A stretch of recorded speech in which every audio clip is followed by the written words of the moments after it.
empezó la revolución a imponer los principios del Estado. Desgarró la noche serena, las sirenas de la libertad, cual clarín que llama la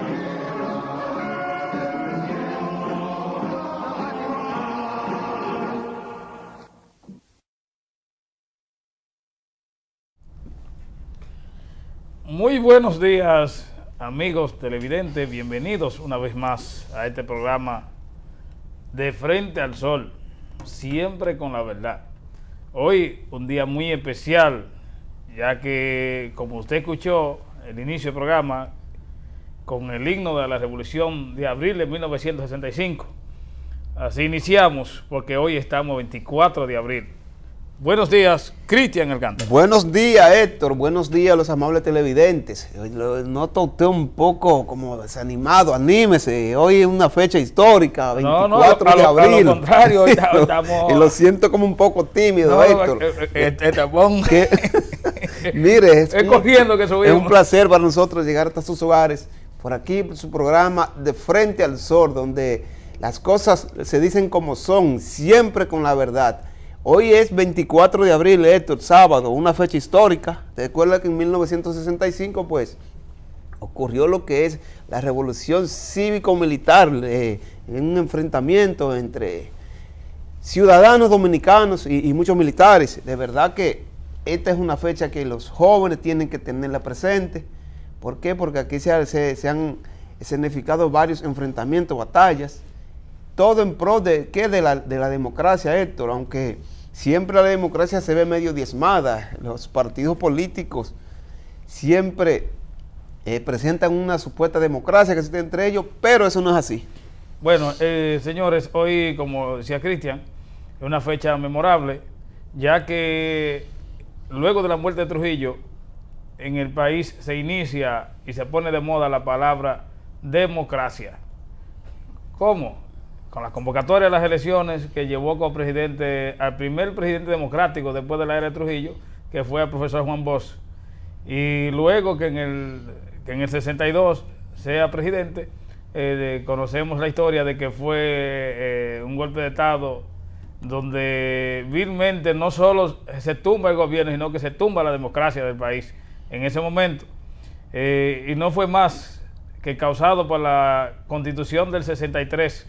Una constitución, Cristian, y amigo televidente, es una de las constituciones más democráticas, de las constituciones más adelantada a la era. Tan adelantada fue la Constitución del 63, que si usted coge esa constitución y la trae hoy al país, hoy en día, estaría más avanzada que la que tenemos actualmente. Bueno, es increíble eso, Cristian. Eso es así, Héctor. Hay que decir que aunque la Constitución muchas veces la han cogido muchos políticos que han estado en el estamento del poder, la han usado como dijera el doctor Balaguer en un entonces, que la Constitución era un pedazo de papel. No se ha respetado esa Constitución democrática que se construyó a base de ¿qué? De muchos enfrentamientos, de muchos choques de ideas. En el 63, la Constitución más democrática, como usted acaba de decir. Esto que ocurrió en el 63, Héctor, fue lo que produjo lo que ocurrió más adelante en el 65. El derrocamiento del profesor Bosch es el presidente más democrático que se ha elegido, que ha sido de forma electa. En el 65, cuando se produjo la batalla del 65, la guerra, 24 de abril, un día como hoy, pues esto es producto de ¿qué? De la gente, los seguidores del profesor Bosch, que exigían que se restableciera nuevamente ese gobierno constitucional del 63, que se instauró en el 63, que fue derrocado por mucha gente aquí maligno, que siempre está en contra de la cosa buena, Héctor. Bueno, lo que pasó ahí en el 63, en el derrocamiento, la democracia, aquí siempre en este país se ha tenido un error, un equívoco real de lo que es la democracia. Y la democracia no es libertinaje, no es una cosa donde todo el mundo haga lo que quiera hacer. La democracia tiene reglas. Y lo que le faltó al gobierno de Juan Bosch en la democracia fueron reglas. Las reglas de decir, no, espérate, estamos en democracia, pero usted tiene que sujetarse a varias cosas. El profesor Bosch quiso ser tan democrático que se olvidó que el Estado se construye con reglas que a veces no son tan... No es que no son democráticas, porque son reglas. Entonces, cuando al profesor en ocasiones le dicen del complot que había para derrocarle, que el coronel Fernández Domínguez por varias ocasiones se lo dijo, entonces las palabras del profesor siempre eran que si tenía que haber un preso en este país, mejor que se caiga el gobierno. ¿Qué ocurrió? Que finalmente se cayó el gobierno, porque era sencillo, señores. Es que había que desbaratar ese organismo militar que había dejado el régimen. Había que llenar la Fuerza Armada de esos oficiales jóvenes que venían subiendo sin compromiso. Pero si usted deja, Cristian, entonces un organigrama completo de las Fuerzas Armadas y lo que eran las Fuerzas Armadas de ese entonces, que tenían un poderío para simplemente con una convocatoria de un general en una brigada o en un batallón, ya tú tener un ejército en contra. Porque veníamos de esos remanentes de Trujillo y de esos remanentes de antes de Trujillo.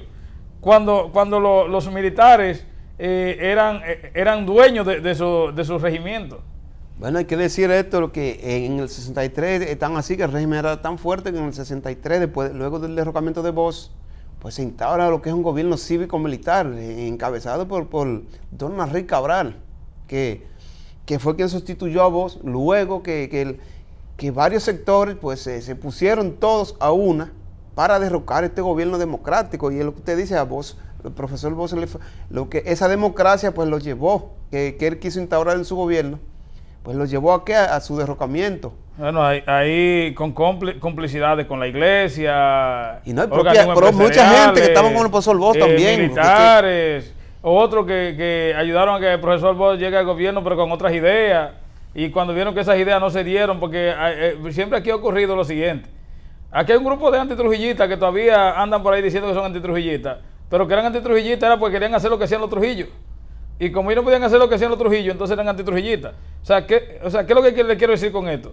Que no era que le interesaba el bien del país. Lo que le interesaba era que el desorden de lo que hacía la familia Trujillo, que eran dueños de medio país, ellos no les interesaba, no era que eso pase al Estado. Era que ellos administraran entonces eso para ellos. O sea, ese desorden hacerlo ellos. Y para muestra, como se dice, solo basta un botón. Solo tenemos que comenzar a investigar qué pasó con los bienes de Trujillo. Los bienes de la familia Trujillo, ¿qué pasó con eso? ¿Fue al Estado? No fue al Estado, eso está en manos de particulares. ¿Entiendes? Se dice, Héctor, escúchame que te interrumpa, que Trujillo llegó a acumular tanta fortuna como lo que era el presupuesto nacional. Porque es que él era el dueño de todo. Entonces, es que toda la empresa que él hacía eran todas a nombre de él y de su familia. Ahora, ¿qué es lo que debió de hacerse en este país? Que cada industria de esa que él dominicanizó, mantenerla, ¿entiendes? Pero lo que hizo fue que un grupo la hizo suya, le cambiaron el nombre y la tienen por ahí haciendo cosas con el nombre de ellos. Pero el fin es que, cayendo otra vez en el 65, en la revolución de 65, señores, hay un héroe, hay una persona que es el verdadero ideólogo de esta revolución, que yo he sentido como que nunca se le ha dado como ese matiz que necesita. Esa importancia. Esa importancia, que fue el hombre que realmente ideó la revolución de 65, que fue el hombre que vino batallando desde el golpe de Estado del 63. El hombre que le dijo al profesor Juan Bosch, deme una autorización que le tranco todos los generales, que fue el coronel Fernández Domínguez. O sea, Fernández Domínguez, luego que termina, que se derroca el profesor Juan Bosch, que lo envían como agregado militar a España, y de allá comienza a hacer los movimientos. Luego entonces logra, él con su activa diligencia de que lo traigan al país de nuevo, cuando España lo envía aquí al país de agregado militar, como agregado militar de vuelta, entonces en vez de recibirlo lo desviaron a Puerto Rico. Y ese hombre de allí fue manejando el tema, hasta que en una ocasión llega aquí al país y logra reunirse con todos los dirigentes del PRD, logra reunirse entonces con Camaño Deñó, que le propuso un par de veces a Camaño que se haga una revuelta, y el discurso de Fernández Domínguez a Camaño era que los militares tenían que devolverle al país lo que los militares le quitaron. Y con ese discurso, por 2 o 3 veces vino donde Camaño. En ocasiones Camaño le dijo que no, que para él era cuesta arriba enfrentarse a una lucha contra los militares si la vida de ellos fue militar, porque recuérdese que Camaño, hijo de Claudio Camaño, el coronel Claudio Camaño, que era de los coroneles de Trujillo. Fernández Domínguez, hijo de Ludovino Fernández. O sea, estamos hablando que de 2 esbirros de Trujillo, mire lo que salió. O sea, salieron dos luchadores por la democracia de este país. Entonces, ¿qué ocurre? Que en uno de los viajes de Fernández Domínguez al país, Camaño le dice: vamos a hacer lo que haya que hacer porque hay que devolver la democracia de este país. Y un tema que cuando eso comenzó a ponerse en boga por el mundo, que fue el tema de la droga, ya comenzaba, y en ese entonces le decía Camaño a Fernández Domínguez que había un tema porque los militares se estaban involucrando en un negocio que era por la vía marítima, enviar droga a Estados Unidos. Óigame, ¿de cuándo eso? Bueno, Héctor, hay que decir... ¿De cuándo eso? Que hay que decir que entonces, que recuerde que ahí se da lo que siempre he dicho aquí, que se comenzó, porque entonces cuando vienen los soldados norteamericanos en la intervención de 65, entonces ahí traen el opio y traen un grupo de drogas que traen ellos de allá. Y entonces los dominicanos comienzan a conocer droga cuando se lían con ellos, que ellos iban a los cabarets, iban y hacían vidas aquí, y entonces ahí la gente comenzó a conocer ciertas cosas de droga que trajeron los marines norteamericanos para la intervención. El producto de eso todavía al día de hoy usted ve cómo está la droga aquí en este país. Desde ahí hasta la fecha aquí no se ha dejado de este asunto de la entonces, droga. Para concluir con este tema, Cristian, de mi parte, decirle que este es un país que ha demostrado ser luchador. Lo demostró en el 44 con la invasión haitiana, cuando nos liberamos y nacimos como país. Lo demostró pero antes primero comenzamos con la independencia efímera, ¿verdad? Gregorio Luperón. Luego del 1822. Luego entonces vino la independencia de 1844. Pero luego entonces este mismo país, pueblo luchador, luchó contra los anexionistas, Cristian, también contra los militares españoles. Luego entonces hubo que volver a luchar en el 16 para liberar este país de la primera intervención norteamericana, y que duró hasta el 22. Y cuando se pensaba que no se iba a luchar más contra nadie, volvimos entonces a luchar contra otra intervención en el 65. Y hay algo, Cristian, usted sabe que el dominicano, cuando le hablan de la política norteamericana, usted sabe cuál es el partido que la mayoría de dominicanos dice que apoya. ¿Cuál es? El Partido Demócrata. El Demócrata. Y usted sabe un secreto que la gente muchas veces no sabe. Las veces que hemos tenido conflicto aquí con los norteamericanos, gobiernan los demócratas. Bueno. O sea, los republicanos nunca en un gobierno norteamericano nosotros hemos tenido conflicto en este país. Bueno, pero nosotros podemos decir que este es un país fajador, batallador, que ha liberado varias batallas, como tú dices, Héctor. Y ese ideal del coronel Fernández Domínguez, Héctor, tú viste que fue exiliado como militar. Luego luchó para ver si retornaba de nuevo a su país y lo mandaron para Puerto Rico, y aún así continúa con esos ideales de instaurar esa democracia que él soñaba y que veía. Y como usted dice, al coronel Fernández Domínguez no se le ha dado esa importancia, esa relevancia que amerita. Lo mencionan así por mencionarle, Héctor, pero no con ese trabajo que él se ganó, no lo mencionan, con esos ideales que tenía el coronel Fernández Domínguez. La juventud ni siquiera sabe, Cristian, conoce muy poco, porque en las escuelas se enseña muy poco de esto, pero mucho menos saben en qué circunstancias murió el coronel Fernández Domínguez. O sea, porque Fernández Domínguez, después de todo esto, logra llegar al país en una misión que venía ya para un acuerdo para el término de la revolución, que ese acuerdo llevaría como presidente a don Antonio Guzmán en un acuerdo que se iba a hacer con los Estados Unidos. Y Fernández Domínguez, cuando llegó, le entregaron el cargo de ministro de Interior y Policía. Le dijeron, mire, este cargo se lo tenía el gobierno reservado para usted. Y la respuesta de aquel hombre, que demostró en todo su accionar de vida ser un hombre correcto, y un hombre que no iba y un hombre de la gente anticorrupción, demostrado. Y este señor dijo, yo no puedo asumir un cargo en este gobierno porque yo no he tirado un tiro aquí todavía. Y entonces ahí salió aquella misión que dijo, pues si regreso de allá, cojo el cargo, y se fue a tomar el palacio y lo mataron llegando a tomar el palacio, porque ya el palacio estaba intervenido.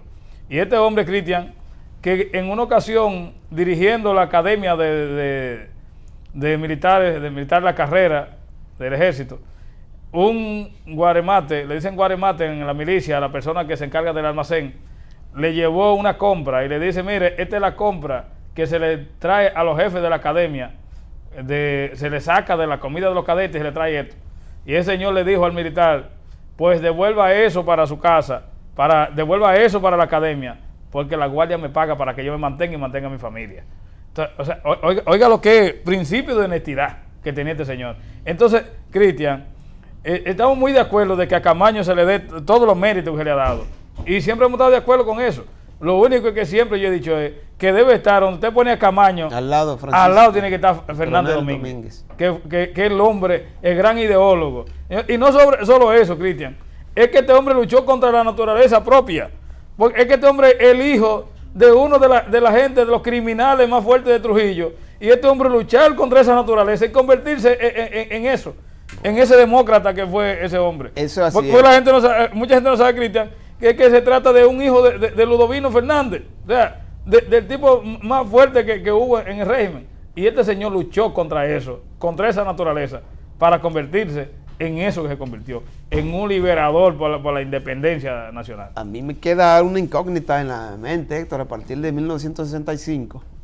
Que yo digo, le pregunto a usted, le digo a los dominicanos, a partir de ahí nosotros viviremos en democracia. Bueno, hay una pregunta que siempre se hace a la gente, Cristian. Una democracia diezmada. Y es que la gente siempre pregunta que si valió la pena la revolución de 65. En parte sí. Yo siempre he dicho que sí. Y yo creo que sí. Y si muchas de las cosas que tenemos hoy, las tenemos por esa revolución de 65. Porque si no hubiese pasado la revolución, otra cosa hubiese sido este país. Tal vez estuviéramos todavía andando por gobiernos militares y no se sabe qué había pasado.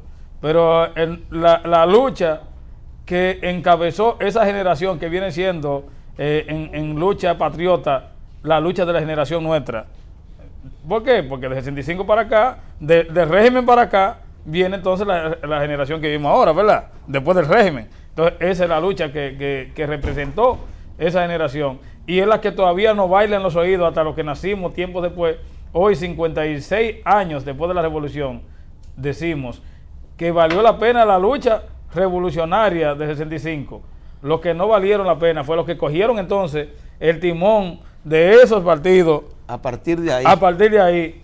Que luego que en los gobiernos de Balaguer persiguieran entonces a los que lucharon en la revolución e hicieran de ellos de todo, apresándolos, matando mucho.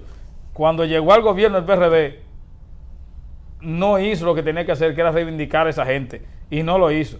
Y luego entonces esa historia quedó en la mano, porque como entonces, bueno, está bien, ya el PRD no estaba Juan Bosch. Cuando llegara el PLD, entonces de que ahí era que venía entonces. El Partido de la Liberación. Eso hicieron mucho menos, eso no hicieron nada. Fue peor el asunto. Más que hacerse de dinero. Y esa parte histórica, que era una deuda que existía, por lo menos se aclare quién y por qué mató a fulano mengano, que tuvo que ver con estas luchas. Eso nunca se aclaró. Yo le voy a responder, nunca le interesó a los que vinieron de ahí para adelante. Usted dijo ahorita que si valió la pena la guerra del 65 y eso que pasó en esa fecha histórica, un día como hoy, valió la pena en parte, aunque de ahí para acá hubo un cambio de que la gente, al día de hoy, de ahí para acá, esto no han emulado ese gesto primero de honestidad que tenían esos pensadores, de cómo pensaban, ni ese gesto de democracia que se quería instaurar en ese entonces.